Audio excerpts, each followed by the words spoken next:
everybody! So, I don't know if you've noticed in the past few videos, but books were piling up. You see, I have two very distinct hobbies, one of which is buying books and the other of which is reading them. And if anybody has either of those two hobbies, you know they don't always go hand in hand. My bookshelf was a bit of a mess, so I decided to sort of reorganize it. So that's what this is going to be. And then I'm going to go over some of the books that are on my shelf that I'm probably never going to read, partly because they're not mine and partly because I just don't want to. And then I'm going to go through a sort of short book unhaul. The books that I wasn't going to read again, they were mine or I had a duplicate of them, and so they're just coming off my shelf to make room for more books when I decide to buy some more. So let's get started. I started by taking down all of the little knickknacks I have on my shelves, which was a lot. And then I took down every single book that I have. I also took down everything on the top shelf. I figured because my books were piling up, I needed the extra space for the new books. So I decided to put books up there as well and take just everything I could down. And then when we got to the bottom shelves, I kind of gave up. I honestly just ended up piling everything on the floor outside of the bookshelf because I didn't know where else to put it. So it all went higgledy-piggledy on piles on the floor.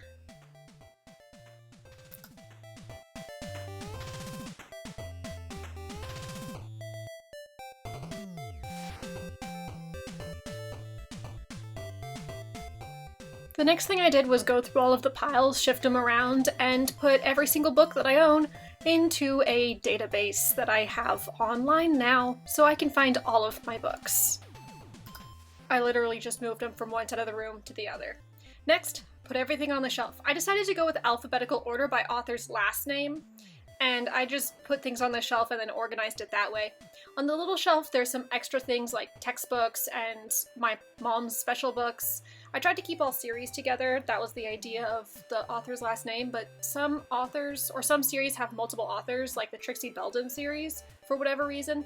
So I just kept all of those together with the majority author. And I did this for hours. Honestly, this took me from noon until midnight. And if any of you know me, my bedtime is 8 p.m., so I stayed up way past my bedtime for this.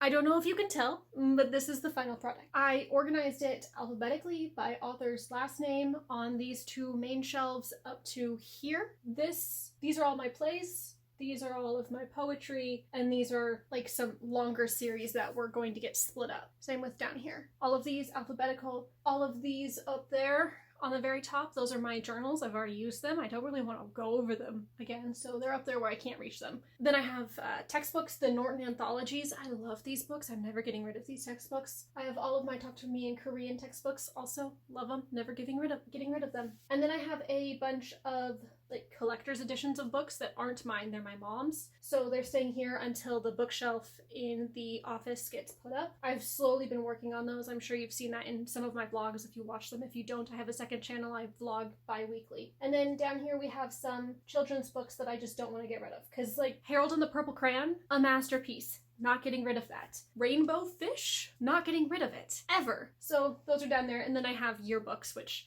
are down in a corner that I can't see because I don't want to live through those years again. So, and then I also have room for my little knickknacks. So I have my kiwi and my other kiwi and my grandma and my gnomes. Can you see the gnome? That's Greg. My other gnomes are about. You can't see it, but my diploma is up there. I have these jars. Don't know what they're from. Don't know what's inside of them. Not gonna look. I have another picture of my grandma. She's down there. A cat. Clock. Can't really see it. Doesn't work. Very cute. I'm gonna keep it. So that's my bookshelf. I've thought about bringing all of the books to the front, like I did over here, and then leveling them off with the shelf or pushing them all the way to the back. I don't know which one I'm going to do. That's why I have two things. I'm trying to decide which one I like better. Now, on to the book unhaul. Some of the first things that I've decided to part with are my American Girl books. I have Kaya, Felicity, Josefina, Kirsten, Addie, Samantha, and Kit.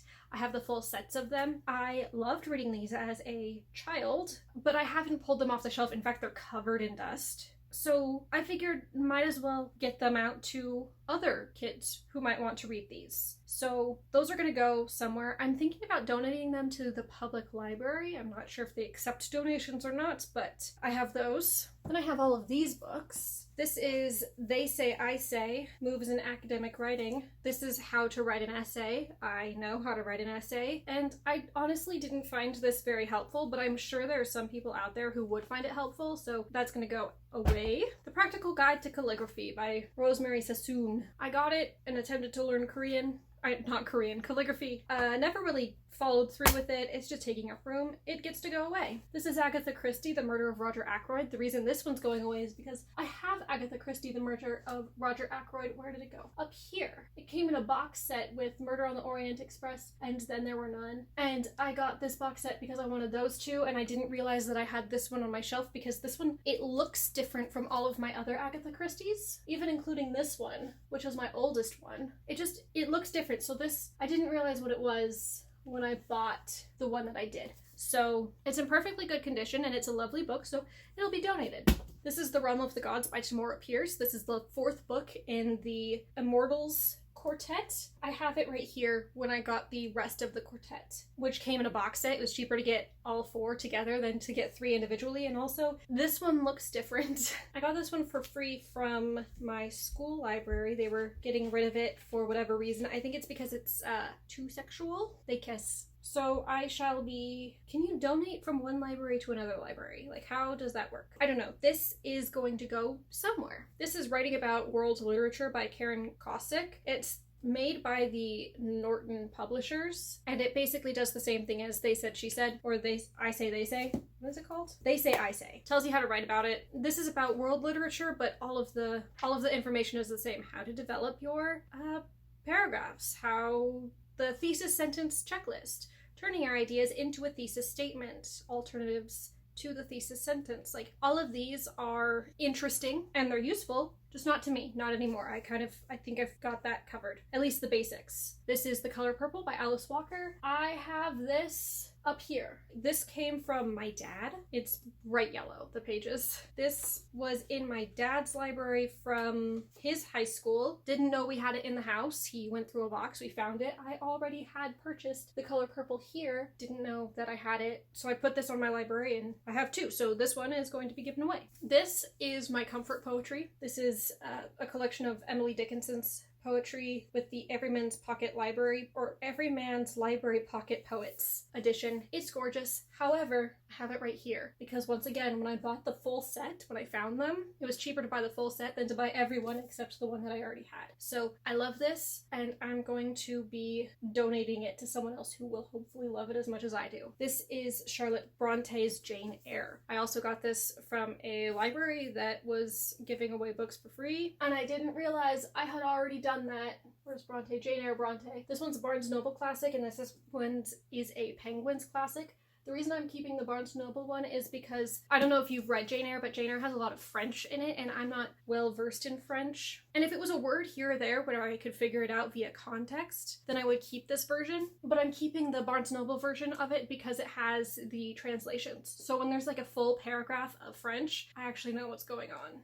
So that's why I decided to part with this one. And then I have this No Fear Shakespeare Hamlet. I already have Hamlet, it's right there. This one is the Folger Shakespeare Library Edition, which I absolutely love. I prefer this kind of Shakespeare cheat to this kind of Shakespeare cheat. What this one does is, on one side of the page it has the actual Shakespeare, and on the other side it has an updated version of it, like a modern speak version of it, which some people might find really handy when reading Shakespeare, because it is difficult if it's the first time you've read Shakespeare, but I don't know, I didn't really like it. I prefer the Folger Shakespeare Library version because for this one, On one side is the play, and on the other side is definitions to words. So it's basically doing the same thing where it's helping you, but you still get the flow because you're not tempted to read the modern version of it, if that makes sense. So, like for this one, I'll wipe away all trivial fond records, all saws of books, all forms, all pressures past. And then it tells you, fond records are foolish jottings. Records is accented on the second syllable. It's fond records, sorry. So you know how to read it, and you know what it means. Although I don't know why fond records would be a word you wouldn't understand. Anyway, I really like this. I have this one, and I have Macbeth in this format, and I'm hoping to get some more, but those were the ones that I read for school. So yeah, that's what I've unhauled. And now on to some of the books that are on my shelf that I'm probably never going to read. This is a Doctor Who book, if you couldn't tell by the TARDIS cover. It's gorgeous. I'm afraid of opening it. It has 2 stories that are not scripts. They're like, I'm gonna call them fan fiction because someone decided, hey, this would be a fun story, and producers were like, nah, so it's just fan fiction, basically. It's published fan fiction about Doctor Who, but it's gorgeous, and I'm afraid of opening it, so I'm probably never going to read it. I have up there Clan of the Cave Bear. My mother gave it to me. I read about half of it, decided to abandon it because it was horrifying, and I very much disliked it, so it's probably going to remain unread on my shelf. Durango Street. I know nothing about it. I know nothing about this book. It's up here because it was one of my dad's old books. I'm probably never going to read it. The Golden Cage and Fasting Girls. I got these to intentionally trigger myself, so I'm probably never going to read them. Canary Club. This was given to me for free. I was supposed to read it and do a review on it. Never read it. Probably never will. I didn't ask for it. It just got sent to me. So yeah, I don't even know if it was actually officially published. But anyway, maybe I will read this. I don't know if I want to, though. This is Ken Follett, Fall of Giants. I was supposed to read this in 11th grade, junior year of high school. Never did. Sat in my backpack for a really long time. I think because of the fact that I was supposed to read it for high school means I'm probably never going to read it. It's also thick. Man's Search for Meaning by Viktor E. Frankl. My roommate gave this to me because she accidentally ordered 2 copies. I'm probably never going to read this. It doesn't interest me. I'm keeping it on my shelf though because I don't know. I might read it, but I don't know. Beautiful Chaos and Beautiful Redemption by Cami Garcia and Margaret Stoll. These are the 3rd and 4th installments of the Beautiful Creatures series, which I have. And I liked the first 2, but I got lost in the 3rd one, and I never even opened the 4th one. So I think one day I might try to reread these, but I don't know. I don't know. The last time I tried rereading it, the main characters really annoyed me. So, but they're pretty. This is a collection of 4 great plays by Henrik Ibsen. I'm probably never going to read this. Once again, this is from my dad's high school, and it ended up on my shelf as we were updating our library. This is Jack London, White Fang. I read maybe 20 pages of this, and I disliked it. I dislike the way that Jack London writes, so I don't know if I'm ever going to read this. It's also not mine, so I can't just get rid of it. This is The Prince by Niccolo Machiavelli. It's my dad's. Don't know if I'm going to read it. I have Desperate Journey Up. I can't reach it. Desperate Journey Up There. I got it, I think, in 5th grade. Never read it. Probably never will. Ovid, is it the Metamorphosis? I can't see. Yeah, the Metamorphosis. I'm probably never going to read that. Once again, it's my dad's. I can't get rid of it. Freckled and 14. My mom gave it to me, along with Clan of the Cave Bear, and said, you should read this, honey. It's really good. That immediately put me off of it for life. This is The Amulet of Samarkand by Jonathan Stroud. An ex gave this to me, and I don't think I'm going to read it, but I like the names in it, so I'm going to keep it, if that makes any sense. Oh, and this one, Who Wants Music on Monday by Mary Stoltz. This one, I can't get rid of because it's so beat up. And also, once again, this was given to me by my mother, who said, read it, it'll be so good for you. Oh, so over the weekend, my grandmother gifted me these 3 books, Lord of the Rings, all 3 of the trilogy. She found them in a drawer. And she was like, I don't know if this is all of them. Do you want them? And of course I want them. It's all 3 of them. So now I have these, which means my old copy of the Fellowship of the Ring that is literally in pieces is going to be replaced. This one I cannot donate because it's not in great, it's being held together by masking tape. I can't just give this one away, but it will be exiting my shelf now that I have those. This is Young Friedel by Cynthia Voigt. This was gifted to me by a teacher. It's about a mouse who finds solace in church. Churches freak me out, so I haven't read it. This is a book of famous weird tales. I'm probably never going to read it because it is very old and I don't want to damage it. This is a joint edition of Romeo and Juliet, which I have read, and West Side Story, which I haven't and I probably won't. Once again, this is from my dad's high school, but I'm also keeping it for Romeo and Juliet until I can get a better copy of it, in which case this one is going bye-bye. This is poetry by Kipling, and I'm probably never going to read it. Not gonna lie, Rudyard Kipling's works kind of bother me, and I feel like his poetry will do the same. So maybe I'll read it for just saying that I did, but I don't know, there's something about the whole colonist experience that's romanticized in his works that it bothers me. I'd rather read works about India from actual people who were born in India and are natively Indian. I don't know. I don't think Rudyard Kipling's view of India is how I want to think of India. Down here I have all of the Anne of Green Gables series. I've only read the first 4. Then it gets war involved, and I don't know if you know this about me, but anything involving war is not something that I enjoy. So I'm probably not going to read the last, 4 books in that series. Down here I have Special Agent by Donna Parker. This was gifted to me by my mother. I think it was hers. Oops. It's old. I don't think I'm going to read this one. Once again, my mom gave it to me, said, "Oh, I'm sure you'll love this book." And I never read it. The Razor's Edge by Somerset Maugham. I've heard that this is a great book. Something about it has put me off. It might be the itty bitty font size.